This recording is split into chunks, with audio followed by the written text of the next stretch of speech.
What's a small bombshell your therapist dropped during a session that completely shifted your perspective? 1. Your brain is there to keep you alive, not happy. You need to do things that make you happy, not just expect it from your intellect. 2. I described what another person must have been thinking or feeling when they did something.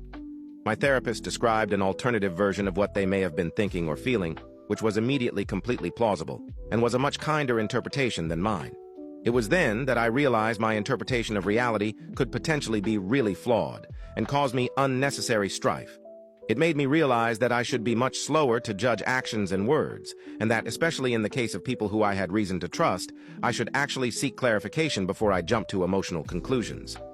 3. 24 hours can start at any time. If you feel like you've messed up, instead of looking at the day as a failure, just decide it's a new day and make this one better. 4. Him. Do you want to talk about your anxiety? Me. I don't have anxiety. Because as a kid, I figured out that if you imagine the worst possible outcomes, they won't catch you off guard and you won't be anxious. Him. That's literally a textbook example for someone with chronic anxiety. 5. That my parents actually did not spoil my little sister. Going to parent-teacher conferences, getting new clothes that weren't for back to school, being willing to sign you up for a sport and take you to practice isn't spoiling. It's basic parenting. 6. You're not crazy. What you are is stressed. The situation you live in is causing you immense stress. And then 2 sessions later, when I accepted I wasn't crazy. What do you plan to do to get out of this situation? 7. During my first session with a new counselor, I was telling her about an emotionally draining situation I was in and how I have a tendency to take on everyone's burdens to my own detriment. She pointed out that it was a lack of self-esteem, feeling like I'm worthless on my own, so I might as well be of use to others.